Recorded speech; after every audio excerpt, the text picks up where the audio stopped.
श्री पूज्य श्री जिनचंद्र सूरी जी महाराज साहब को कोटि कोटि वंदन। आप सभी को जय जिनेंद्र। आप सभी को जय जिनेंद्र। मेरे साथ है मुमुक्षुनी अंजलि राकीचा और मेरे साथ है श्रीमती शालिनी लोढ़ा। हम दो हैं, पर हम आपके लिए लाए हैं 12 विचार। जी हाँ, आज के इस धर्म संवाद में हम बात करेंगे 12 भावनाओं के बारे में। पर पहले हम जानें कि 12 भावना है क्या। भावना चाहे किसी भी प्रकार की हो, उसका सीधा संबंध हमारे मन से होता है। अच्छी भावना हो तो मन सुखी, बुरी भावना हो तो मन दुखी। लेकिन जैन आगमों में ऐसी 12 भावनाओं का विधान है जिससे हम सुख दुख दोनों से उदासीन रहते हैं, दोनों से अप्रभावित रह सकते हैं। इन 12 भावनाओं को 12 अनुप्रेक्षा भी कहते हैं और ये हमारे लिए सोने यानी स्वर्ण के समान है। वो सोना जिसके भाव ऊपर जाते ही सोने का व्यापारी खुश हो जाता है और भाव नीचे गिरने से दुखी। पर सोना इससे अप्रभावित रहता है।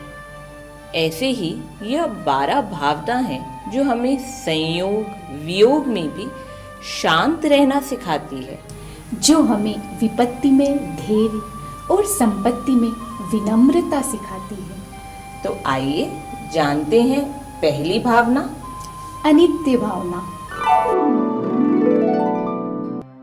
राजा राणा छत्रपति हाथिन के असवार, मरना सबको एक दिन अपनी अपनी बार। इस जगत में सभी कुछ अनित्य है। धन नित्य यानी जो हमेशा नहीं है, मतलब यहाँ सभी कुछ क्षण भंगुर है। यह शरीर, सुंदरता, राजपाट, संपत्ति आज है कल नहीं। परिवार, कुटुंब, रिश्ते, नाते इस पल है अगले पल का भरोसा नहीं। सब कुछ यहाँ अस्थायी है। जैसे इंद्रधनुष और कड़कती बिजली जो इस पल दिखाई देती है और अगले पल आंखों से ओझल। इसी तरह इंद्रियों से जो भी सुख उपजते हैं वे सब अस्थायी है।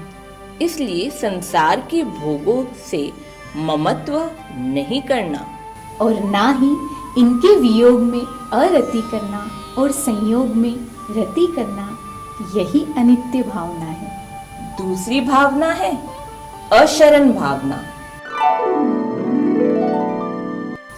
दल बल देवी देवता, माता पिता परिवार, मरती वीरिया जीव को कोई न राखन हार।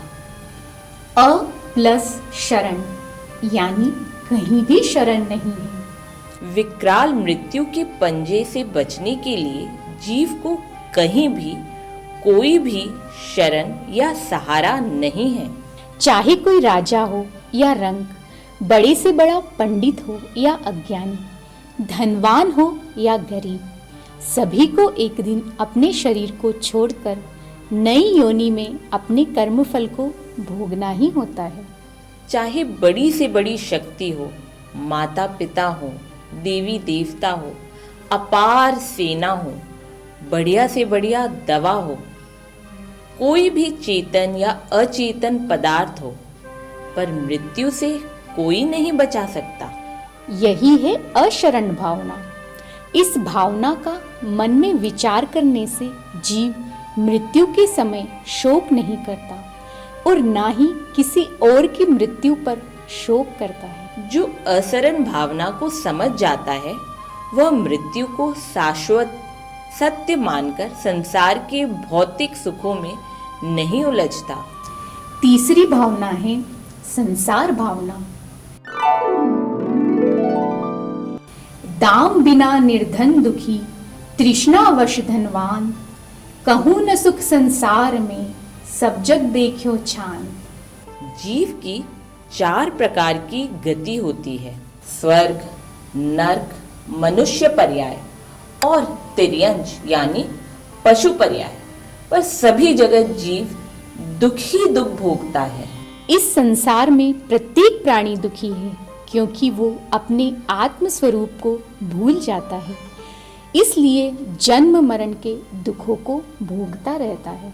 उसकी सुख दुख का कोई साक्षी नहीं। इस तरह से ये संसार असार है। यही है संसार भावना। इस भावना का चिंतन करने वाला जीव कभी भी दुखी नहीं रहता, बल्कि संसार से उदासीन हो जाता है, वैरागी हो जाता है। चौथी भावना है एकत्व भावना। एकत्व भावना यानी हम सब एक हैं? नहीं, एकत्व मतलब हम सभी अकेले हैं। आप अकेला अवतरे, मरे अकेला होए, यूं कबहू इस जीव का साथी सगा न कोई। जीव जो भी कर्म करता है उसके फल भी वह स्वयं अकेला ही भोगता है, चाहे यह फल शुभ हो या अशुभ। मनुष्य किसी के लिए भी कर्म करे, लेकिन उस कर्म का फल तो उसे अकेले ही झेलना पड़ता है। हाँ, माता, पिता, पुत्र, नारी, मित्र, रिश्तेदार सभी से स्वार्थ के लिए सगे बन जाते हैं और स्वार्थ खत्म होने पर धोखा दे देते हैं। जीव अकेला ही जन्मता है, मरता है, सुख दुख भोगता है। यही है एकत्व भावना। एकत्व भावना का विचार करने से आत्मा की अनुभूति होने लगती है। पांचवी भावना है अन्यत्व भावना। जहां देह अपनी नहीं, तहां न अपना कोई। घर संपत्ति पर प्रकटिए, पर है परिजन लोय। यह हमारा शरीर तो अनित्य है, यानी क्षण भंगुर है, परंतु मैं तो एक आत्मा हूँ जो नित्य है। शरीर का आदि है, अंत है, पर आत्मा तो अविनाशी है। लेकिन ये शरीर और आत्मा हमें पानी और दूध के समान एक दूसरे से मिले हुए लगते हैं। फिर भी क्या दोनों अलग अलग हैं, एक नहीं? अगर शरीर और आत्मा एक ही होते तो क्या मुर्दे में जान नहीं होती? बताइए, ऐसा क्यों होता है कि आत्मा के शरीर से निकलते ही सारा शरीर केवल हाड़ मांस का निष्प्राण रह जाता है? कहाँ चली जाती है उसकी चेतना? हाँ, अब समझ में आया कि शरीर और आत्मा अलग हैं। यानी ये शरीर जिसे हम हमेशा से अपना माने बैठे हैं, बल्कि इसी से ही हम अपनी पहचान बनाए बैठे हैं, जब वो ही हमारा नहीं। तो फिर धन, परिवार, पैसा, ये सुविधाएं हमारी हो, इसका तो प्रश्न ही नहीं उठता।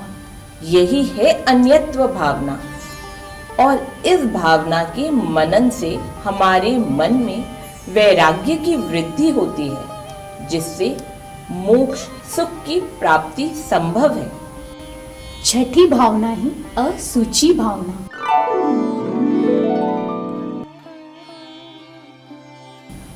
दीपे चाम चादर चढ़ी, हाड़ पिंजरा देह, भीतर या सम जगत में अवर नहीं किन घेर। सूची का अर्थ पवित्र और असुचि यानी अपवित्रता। पर क्या अपवित्र है? यह देह अपवित्र है। यह शरीर मांस, खून, पीप, मल, मूत्र, पसीना आदि गंदगी ही तो है। और इस शरीर में जो 9 द्वार है, उसमें भी निरंतर मेल निकलता रहता है। इतना ही नहीं, इस शरीर के स्पर्श से पवित्र पदार्थ भी अपवित्र हो जाते हैं। ऐसे गंदे शरीर से कैसा प्रेम, कैसा मोह? सही है। ये तो ठीक है कि हमारा शरीर चमड़ी से ढका है, वरना तो इस हाड़ मांस के शरीर को हम देख भी ना पाए। हम शरीर को कितना नहलाते हैं, धुलाते हैं, तेल और सुगंध से सजाते हैं, पर फिर भी इसकी असुचिता दूर नहीं होती। शरीर से हमारे मोह को नष्ट करने के लिए अशुचि भावना का बार बार चिंतन करना होता है, जिससे हम इस शरीर से विरक्त हो जाए और हम संसार समुद्र को पार करने का प्रयत्न कर सकें। सातवीं भावना है आश्रव भावना। मोह नींद के जोर, जगवासी घूमी सदा, करम चोर चहु ओर, सर्वस्व लूटे सुध नहीं। दुखों के कारण का विचार करना आश्रव भावना है। दरअसल दुखों के कारण होते हैं कर्म बंध। तो हमें सोचना चाहिए कि कर्म किन किन कारणों से बनते हैं। राग, द्वेष, अज्ञान, मोह, हिंसा, असत्य, असंतोष, प्रमाद, कषाय और विषयों की अभिलाषा, यही तो आत्मा को कर्मों से बांध देते हैं और आत्मा का अनंत सुख, ज्ञान, दर्शन वाला स्वभाव ढक जाता है। इसलिए समझदारी इसी में है कि हम इन सब बातों से जहां तक हो सके दूर रहें और कोशिश करें कि इनसे मुक्त हो जाएं, ताकि हम मिथ्यात्व में ना फंसें, सम्यक दर्शन को समझ पाएं और आत्मा के शुद्ध स्वरूप में लीन रहें। यही है आश्रव भावना। संवर भावना। आठवीं भावना है संवर भावना। सतगुरु देय जगाए मोह, नींद जब उपशमे, तब कुछ बने उपाय, कर्म चोर आवत रुके।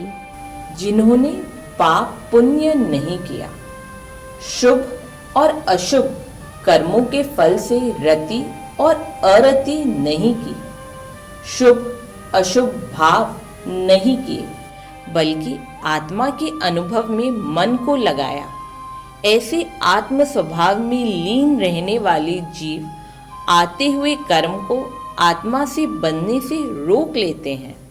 यानी कर्मों के आश्रव द्वार को बंद कर देते हैं। वे संवर को प्राप्त करके बिना किसी आकुलता के आत्मा के सुख का आनंद लेते हैं। यही है संवर भावना। नवी भावना है निर्जरा भावना।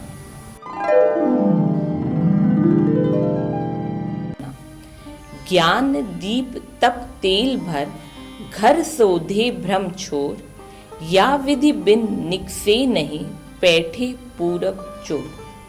पंच महाव्रत संचरण, समिति पंच प्रकार, प्रबल पंच इंद्रिय विजय, धर्म निर्जरा सा। समय आने पर जब कर्म अपना फल देकर चले जाएं, तो यह अकाम निर्जरा है या विपाक निर्जरा है। परंतु यदि हम सत्य साधना ध्यान करें तो सेंसेशन के माध्यम से कर्मों का उदय होगा, और जब हम ध्यान में रहकर सेंसेशन के प्रति अप्रभावित रहेंगे तो कर्मों का क्षय हो जाएगा। इस तरह से साधना के द्वारा कर्म बिना फल दिए ही चले जाते हैं। यह सकाम निर्जरा या कहीं अविपाक निर्जरा है, और ऐसी निर्जरा व्यक्ति को मोक्ष तक ले जाती है। मुझे लगता है हमें आश्रव, संवर और निर्जरा का जो संबंध है उसे सरल से उदाहरण से समझाना चाहिए। हाँ, क्यों नहीं।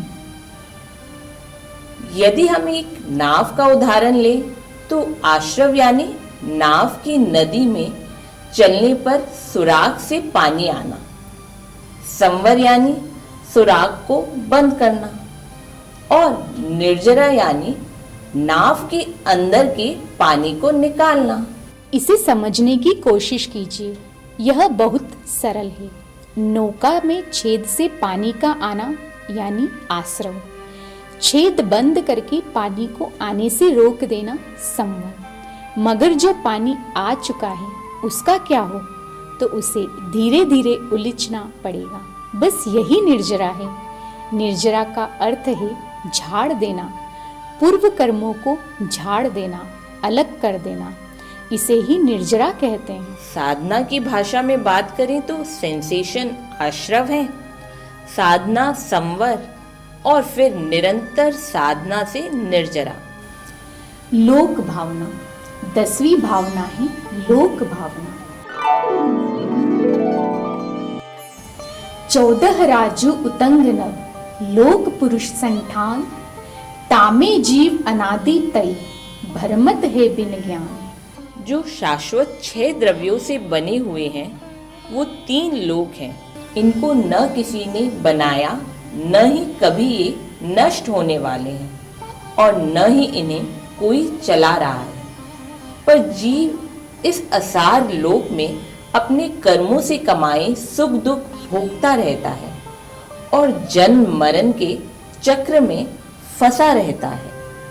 आप सोच रहे होंगे कि यही बात हमने तीसरी भावना संसार भावना में भी करी थी। फिर संसार भावना और लोक भावना में क्या अंतर है? संसार का मतलब ये बाह्य जगत जिसे हम आंखों से देखते हैं। संसार को लोक भी कहा जाता है, परंतु यहाँ लोक का मतलब हमारी बाहर की दुनिया के अतिरिक्त हमारे भीतर की दुनिया भी है। हमारे भीतर की दुनिया, हमारा मन, वहाँ समता भाव के अभाव में, संतोष के अभाव में जीव दुखी रहता है। ऐसी लोक भावना के चिंतन से व्यक्ति वीतराग अवस्था को पाने के काबिल हो जाता है। बोधि दुर्लभ भावना 11वीं भावना है बोधि दुर्लभ भावना। धन कंचन राज सुख सभी सुलभ कर जान, दुर्लभ है संसार में एक जथारत ज्ञान। जीव नरक, तिर्यंच, मनुष्य योनि में दुख झेलता है, यह बात समझ में आती है, परंतु सच्चाई यह भी है कि जीव स्वर्ग में भी दुख भोगता है, लेश मात्र भी सुख ग्रहण नहीं कर पाता। ऐसा इसलिए होता है क्योंकि जीव सम्यक दर्शन, सम्यक ज्ञान और सम्यक चारित्र के रत्नत्रय को नहीं जानता। इस संसार में सब कुछ सुलभ है, घर परिवार, उत्तम कुल, विद्या, धन, बुद्धि, होशियारी, लेकिन रत्नत्रय का ज्ञान तो बहुत ही दुर्लभ है। इसकी दुर्लभता का विचार ही बोधि दुर्लभ भावना है। इस भावना का चिंतन करने वाला जीव बोधि को प्राप्त कर कभी भी प्रमादी नहीं बनता और रत्नत्रय के ज्ञान से वैराग्य प्राप्त करता है। धर्म भावना 12वीं और अंतिम भावना है धर्म भावना। जाचे सुरतरु देह सुख, चिंतत चिंता रैन, बिना जाचे बिन चिंतये, धर्म सकल सुख देन। जिनेंद्र देव ने अहिंसा लक्षण धर्म कहा है। सत्य उसका आधार है, विनय उसकी जड़ है, क्षमा उसका बल है, ब्रह्मचर्य से रक्षित है, अपरिग्रह जिसका अवलंबन है। ऐसे धर्म की प्राप्ति न होने से जीव 84 लाख योनियों में भटकता है। इस प्रकार धर्म स्वभाव का चिंतन करने वाला जीव निरंतर धर्म में स्थिर रहने का प्रयत्न करता है और अधर्म को सदा के लिए छोड़ देता है। आइए हम भी ऐसी भावनाएं अपने मन में रखें और धर्म अनुरागी बने। आज के इस धर्म संवाद में इतना ही। जय जिनेंद्र।